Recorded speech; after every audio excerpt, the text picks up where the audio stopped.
Car हमले के बाद असदुद्दीन ओवैसी की सुरक्षा बढ़ा दी गई है। एआईएमआईएम अध्यक्ष असदुद्दीन ओवैसी को Z+ की सुरक्षा दी गई है। यूपी में हुए हमले के बाद सरकार ने Z+ सुरक्षा असदुद्दीन ओवैसी को दी है। तो आवास पर सीआरपीएफ के जवान पहुंचे।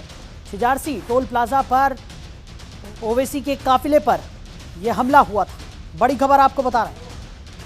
तो Z+ सुरक्षा यहां पर असदुद्दीन ओवैसी को दी गई है।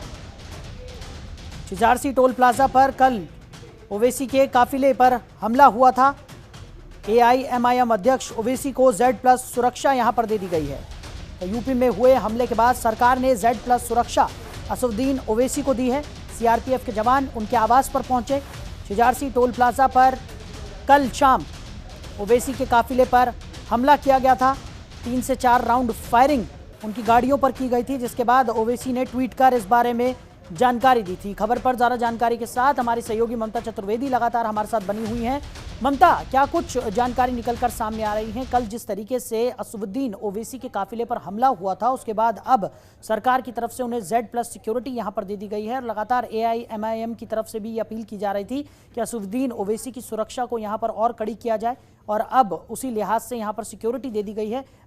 संतुष्ट नजर आ रहे हैं अब एआईएमआईएम के कार्यकर्ता तो संतुष्ट हैं, क्योंकि वो लगातार इस बात को लेकर मांग कर रहे थे साहिल कि असदुद्दीन ओवैसी एक बड़े नेता हैं, ऐसे में उनकी सुरक्षा में कोई चूक नहीं होनी चाहिए, केंद्र सरकार को सुरक्षा मुहैया करानी चाहिए। हालांकि इस पूरे मामले को लेकर असदुद्दीन पहले ही कह चुके हैं कि उनको किसी भी प्रकार की सुरक्षा की जरूरत नहीं है। यदि ऐसी कोई घटना घटित हुई है तो इसकी जिम्मेदारी योगी सरकार और केंद्र सरकार की है कि मामले की पूरी जाँच करे और निष्पक्ष तरीके से पूरी कार्रवाई हो। हालांकि इस पूरे मामले में 2 आरोपी अभी तक गिरफ्तार हो चुके हैं, लेकिन इस घटना के बाद केंद्र सरकार की तरफ से Z+ सुरक्षा असदुद्दीन ओवैसी को मुहैया करा दी गई है। उनके आवास पर सीआरपीएफ के जवान भी पहुंच चुके हैं, लेकिन सवाल यही उठता है कि क्या असदुद्दीन ओवैसी सुरक्षा ग्रहण करेंगे, क्योंकि इससे पहले वो साफ कर चुके हैं कि उनको किसी भी प्रकार की सुरक्षा की जरूरत नहीं है। जब उनसे कहा गया कि आपकी जान को खतरा यदि है और इस तरीके के हमले हो रहे हैं तो आप सुरक्षा क्यों नहीं लेते, तो उनका साफ तौर पर कहना था कि मुझे सुरक्षा की जरूरत नहीं है।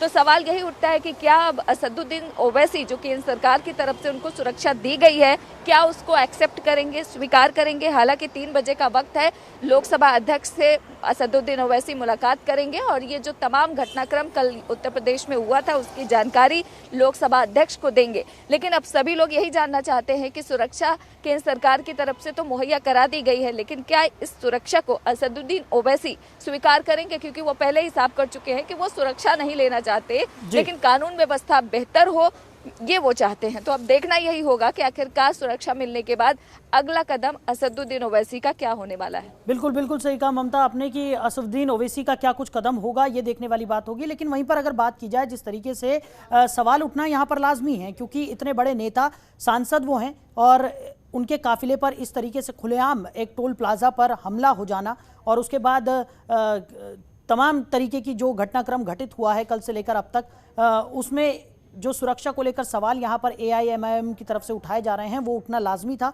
और अब Z+ सिक्योरिटी जो यहाँ पर दे दी गई है, उसके बाद क्या यही सवाल यहाँ पर खड़ा होता है कि क्या सिर्फ सुरक्षा मुहैया करा देना ही मकसद होना चाहिए या फिर कानून व्यवस्था को और ज़्यादा सुदृढ़ करने की यहाँ पर ज़रूरत है? जी बिल्कुल, देखिए साहिल, इस घटना के बाद लगातार कानून व्यवस्था पे सवाल खड़े होने लगे। चाहे सपा हो, बसपा हो, कांग्रेस पार्टी हो, लगातार निशाना साध रहे हैं योगी सरकार के कानून व्यवस्था पे कि जिस कानून के दावे लगातार योगी सरकार करती रही है वो दावे इस तरीके से सामने आ रहे हैं। हालांकि अगर बीजेपी की बात करें या सरकार के लोगों की बात करें तो उनका साफ तौर पर कहना है कि इस पूरे मुद्दे को लेकर, मसले को लेकर फौरन उत्तर प्रदेश की सरकार एक्शन मोड में आ गई, आरोपियों को गिरफ्तार कर लिया और जब पूछताछ हुई तो आरोपियों ने इस बात का खुलासा किया कि क्योंकि असदुद्दीन ओवैसी अक्सर जिस तरीके से बयान देते रहे हैं उससे नाराज होकर इन लोगों ने असदुद्दीन ओवैसी की गाड़ी पर हमला किया है। हालांकि ये जांच का विषय है और जांच के बाद ही तस्वीरें साफ हो पाएंगी कि आखिरकार जो मंशा थी, जो बयान अभी तक आरोपियों का सामने आया है उसमें कितनी सच्चाई है। लेकिन ये बात तो सही है इस घटनाक्रम के बाद, क्योंकि देखा जाए तो उत्तर प्रदेश में विधानसभा चुनाव है, ऐसे में तमाम जगहों पर सुरक्षा के बेहतर इंतजाम है और इस तरीके की घटना हो जाना कहीं न कहीं कानून व्यवस्था पे सवाल जरूर खड़े करती है। चलिए ममता, हमारे साथ जुड़ने के लिए, इन तमाम जानकारियों के लिए आपका बहुत शुक्रिया। बढ़ते हैं आगे। इससे पहले असदुद्दीन ओवैसी पर हमले के बाद उनके समर्थक उनके आवास पर पहुंच रहे थे। उनके समर्थकों का कहना है कि ओवैसी पर हमला एक बड़ी साजिश है। सरकार ने जेड कैटेगरी की सुरक्षा असदुद्दीन ओवैसी को मुहैया करा दी है। वहीं इसी पर हमारी संवाददाता ममता चतुर्वेदी ने ओवैसी के समर्थकों से खास बातचीत की। क्या कुछ कहना था उनका, देखिए। ऊपर हमला हुआ उसके बाद से उनके जो समर्थक हैं वो यहाँ पर इनके आवास के बाहर लगातार पहुंच रहे हैं। इनसे बात करने की कोशिश करते हैं। जिस तरीके से असदुद्दीन ओवैसी पर हमला हुआ है, क्या आपको लगता है कि उत्तर प्रदेश में माहौल सही नहीं है? इसमें तो कोई शक की बात ही नहीं है। माहौल तो बढ़िया नहीं है। चाहे वो मैं महिला के लिए कहूँ, छोटी छोटी बच्चियों के साथ में रेप का हो जाना, असद साहब जैसी शख्सियत पर गोली का चल जाना, ये कोई नई बात नहीं है। आपसे पहले भी हुआ है। मुझे दुख इस बात की है कि इतनी बड़ी शख्सियत के साथ में, मैं किसी भी एमपी के साथ में या किसी विधायक के साथ में भी अगर इस तरीके का मामला उत्तर प्रदेश में होता है तो बहुत बुरी बात है। क्या आपको लगता है कि असदुद्दीन ओवैसी को भारत सरकार को सुरक्षा मुहैया कराना चाहिए? जी, जेड+ सुरक्षा देनी चाहिए। असद साहब एक शख्सियत हैं और यहाँ ही नहीं, अंतर्राष्ट्रीय शख्सियत हैं हम, क्योंकि विदेशों में भी इनको पसंद किया जा रहा है। अभी दुबई की एक महारानी थी, उन्होंने भी ट्वीट करके पूछा था कि भाई ये कौन शख्सियत हैं जो इतनी अच्छी बात करते हैं। ऑस्ट्रेलिया की यूनिवर्सिटी में असद साहब का फ़ोटो लगा हुआ है। 4 नेताओं के फ़ोटो हैं उसमें, जो दुनिया से 4 नेता चुने गए हैं, उसमें असद साहब का फ़ोटो है। हमारे लिए बड़ी फ़ख्र की बात है कि हमारा हिंदुस्तान का नाम ऊँचा हो रहा है असद साहब की वजह से।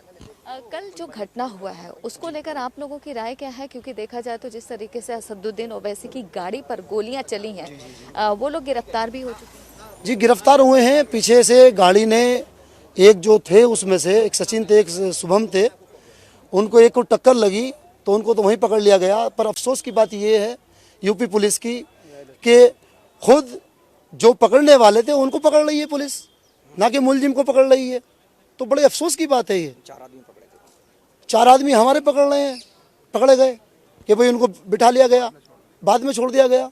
तो बड़ी अफसोस की बात है कि एक सांसद के ऊपर गोली चल रही है और यूपी में किसी भी नेता ने, मैं ये कहता हूँ, किसी भी नेता ने ये दुख जाहिर नहीं किया कि एक संसद के ऊपर गोली चली है। तो उत्तर प्रदेश की जो पुलिस है वही इस पूरे मामले की जांच कर रही है, तो क्या आप लोगों को उस पर भरोसा नहीं है?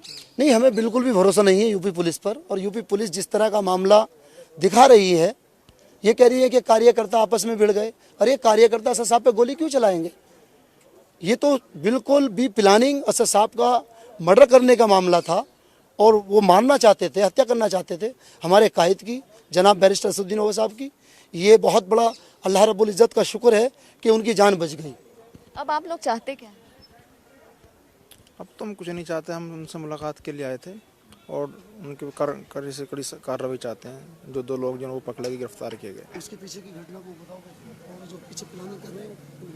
तो आपके लिहाज से क्या कोई साजिश है, क्या कोई प्लानिंग है? देखिए, ये तो नहीं कह सकते, लेकिन बहरहाल ये है वो प्री प्लानिंग हुआ है। जो भी कुछ हुआ है बहुत ऊंची प्लानिंग है। पूरा गेम सेट था। वो इस तरीके से हुआ कि टोल से निकलते ही उन्होंने गोलियां चलाई। तो मैं तो उसका खंडन करता हूं और पुरजोर तरीके से उसकी मजम्मत करता हूं। तो आप सुन रहे थे, ये वो लोग हैं जो असदुद्दीन ओवैसी के समर्थक हैं, यहाँ पर पहुंचे हैं। हालांकि आज असदुद्दीन ओवैसी लोकसभा में स्पीकर से मिलकर पूरे घटनाक्रम के बारे में बताएंगे। हालांकि सूत्रों की माने तो भारत सरकार की तरफ से जेड कैटेगरी की सुरक्षा भी मुहैया करा दी गई है। हालांकि अब देखना ये होगा कि इस पूरे मामले को लेकर लगातार जो राजनीति है वो भी कहीं ना कहीं जारी है और सरकार की तरफ से जेड सुरक्षा देने की भी बात कही जा रही है। कैमरा पर्सन कमल के साथ ममता चतुर्वेदी, जनतंत्र टीवी, दिल्ली। खबरों के निष्पक्ष विश्लेषण के लिए सब्सक्राइब करें Jantantra TV and press the bell icon. Never miss any update.